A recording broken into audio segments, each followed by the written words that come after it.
Bonjour à tous, alors je vous présente cette petite scie circulaire qui utilise des lames de 120 mm.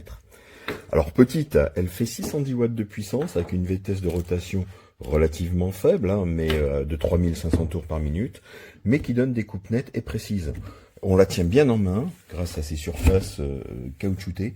La poignée est très ergonomique. Alors elle est assez lourde, elle fait quand même 2 kg 160, je mettrai ça dans le commentaire de mémoire, sur la balance, équipée de sa lame, de la butée parallèle et de la poignée latérale amovible. Vous avez également de fourni la clé Allen pour le démontage des lames de 120 mm.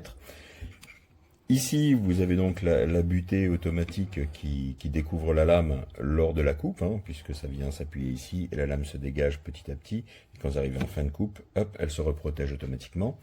Un cordon d'alimentation long avec un velcro cercable, pratique pour le rangement. Au niveau du fonctionnement, vous avez donc un plateau 240 mm par 90 mm qui donne une bonne stabilité lors de la coupe. Vous avez la possibilité d'incliner la lame de 90 degrés jusqu'à un angle de 45 degrés.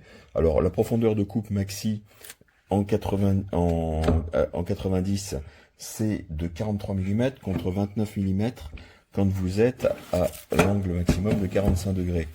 Ici, vous avez donc le réglage de la profondeur de coupe avec ce levier-là qui vous permettra donc de régler votre inclinaison de plateau pour avoir la profondeur maximum au minimum, en fonction de l'épaisseur des matériaux. Alors, quoi d'autre? Il y a un laser d'intégrer. Alors, le laser a un petit interrupteur séparé, ne pas l'oublier. Il vous permet d'avoir une idée du traçage, vous voyez, pour tracer bien droit lors de vos découpes. Alors, pensez à l'éteindre, parce que lui est alimenté par deux piles séparées qui sont sous ce capot. Ce sont des types LR44, qui sont fournis, préinstallés. De fourni avec la machine, vous avez également, ce qui est rare, mais bien, deux adaptateurs pour aspirateur, dont un en 32 mm et un adaptateur qui vient se pencher dessus pour les tuyaux de 35 mm. Et ça, c'est assez rare. On a souvent soit du 32, soit du 35, mais pas les deux. Ça, je trouve ça très bien. Alors, vous le branchez ici, sur la sortie qui est ici. Bien sûr, vous ne le branchez pas si vous n'utilisez pas l'aspirateur. Sinon, ça va vraiment vous envoyer tout dans la figure. Donc c'est vraiment bien foutu, je trouve ça pratique. Vous avez de livret pour finir 6 lames, vous avez 2 lames pour coupe rapide pour le bois en 24 dents, comme ceci. Vous avez 2 lames en 60 dents pour des coupes fines, alors qui fonctionnent sur le bois, sur les métaux tendres, style aluminium, ou de faible épaisseur. Et aussi sur les matériaux plastiques, si vous voulez couper des tubes en PVC avec, ce sont ces lames-là qu'il faut prendre. Et vous avez 2 lames à béton, enfin béton, ciment, carrelage, tout ce que vous voulez, donc qui sont fournies avec. Donc je trouve le rapport qualité-prix très bien. Franchement, c'est une bonne scie circulaire. Pour une entrée de gamme, je la trouve super. Alors le moteur n'est pas brushless, c'est un moteur à charbon. Voilà. Donc, bonne petite machine en tout cas.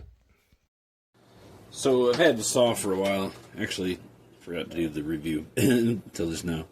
But it's pretty good saw. Okay, I've used it for quite a few things. It comes with all these blades. I've only used a couple of the blades, but it's got all these different blades with it, which is pretty awesome.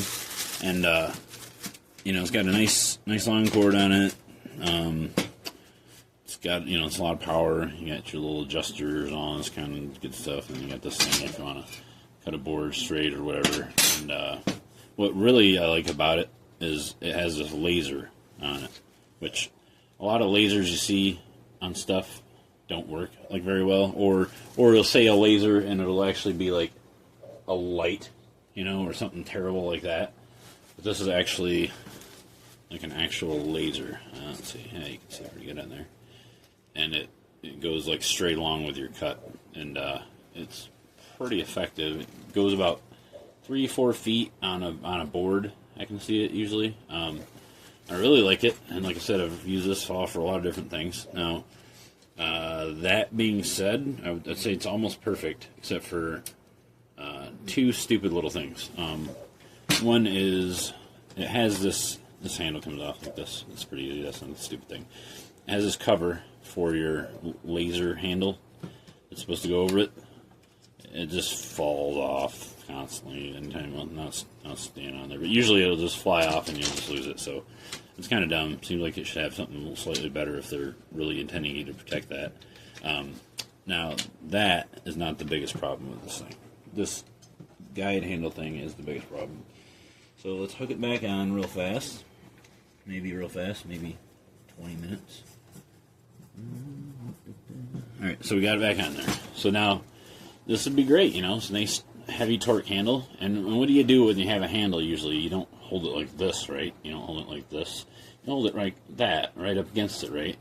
That's how I do it. That's what handles are made for. So your whole hand goes on the handle. Well, check this out. When you're sawing this way, it's not the problem if you're on the other side. Well, I don't think so anyway.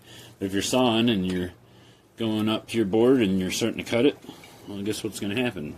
It's going to push up your blade guard and, oh, look, smashes right into your knuckle. Won't move. So either you got to forego your thumb knuckle and hope you don't forget and, you know, somehow smack your thumb like that or whatever, you know. Or you got to hold it all stupid like this so that it has enough clearance where your hand's like not all the way on the end of it. So that's a pretty big oversight, if you ask me. And all they would have to do to fix it is make this like another half-inch longer, probably, would be good. Other than that, it's a great tool. Just that handle thing was pretty stupid. I'm not sure who thought that was a good plan to not make sure it had enough clearance for the blade guard to come up. Well, it has enough clearance when your hand's not there.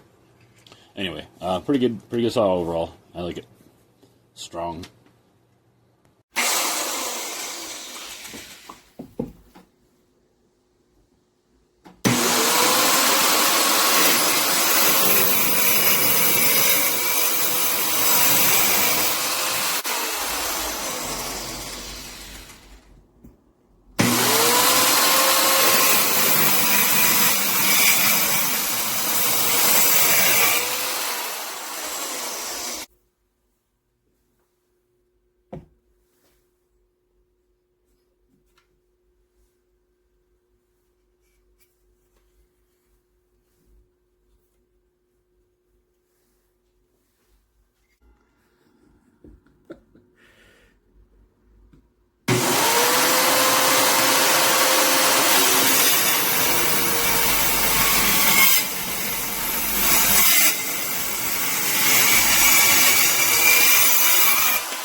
Hi, I just want to give a quick live look at this circular saw. It's pretty awesome. Like, it's pretty great quality, and you can see here the blades, like different, like it'll tell you like wood or wood, soft metal, you know, kind of give you that ideal, especially if this is your first time. But I wish I would have had this for many jobs where I didn't need to, you know, hold on to a big one. You know what I mean? This is pretty awesome. I like it.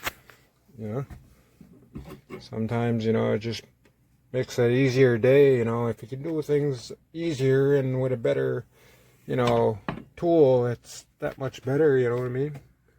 These things come in handy, you know. Kind of hard to show you. I'm just in the camper right now, but I just wanted to give you a quick live look. It does got, you know, a little weight to it, but, you know, it's works pretty good. You know, I never fully used everything, or, you know, but what I could tell, I know a good product when I see it. You know what I mean? How long it'll last, you know, time will only tell. It's too early to tell you right now. But Anyway, I just thought I'd give you a quick live look and wherever you're watching from. Have a great morning or a great evening. Thanks for watching my video review.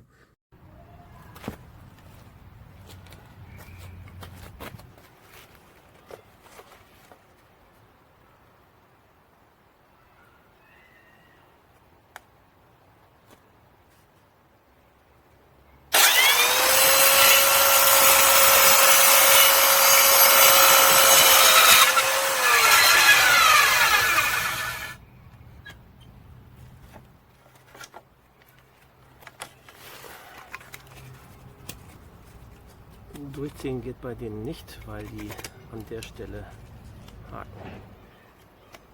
Da bleiben die unten an den Schnittschutz hängen.